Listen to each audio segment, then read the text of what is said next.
The usually bustling Nairobi city woke up to limited activity ahead of the national polls tomorrow. Few businesses opened and there was low traffic on the city roads, a scenario hardly seen in Nairobi on normal days. Those that managed to access town shared their fears as many people opted to travel up country in anticipation of the violence after voting. Right now, so many people took their votes in the village so that when the damages come, they find them there. In Nairobi, it cannot be good. I am here. I've got confidence because everybody is carrying his death. Because that's where they collected they registered their voting. That's where they're going to actually go vote. I want them to maintain peace and remember that after voting, we have to go on.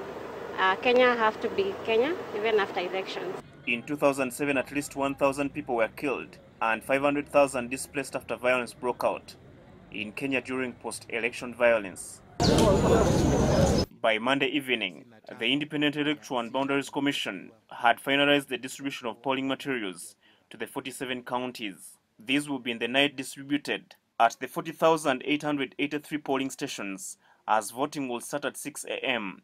up to 5 p.m. We wish to assure you all that we have taken steps to ensure that the results are electronically transmitted for all the polling stations through satellite transmission. Meanwhile, security has been beefed up around the country. Can you get them for us? Yeah. Are they people you work with here? The Kenya Defense Forces have been seen in different towns and at the terrorist centers. Security forces are not at polling stations to hurt the people. They are there to facilitate our people. We are there to ensure that the citizens of this nation enjoy, exercise, and they're free to do so, their democratic rights tomorrow in terms of voting. So we have no plan in place to be violent or to mistreat our citizens because it does not exist in the code of conduct of our police. Security also carried out a final check on the Bomas Cultural Center, which is also the National Tally Center.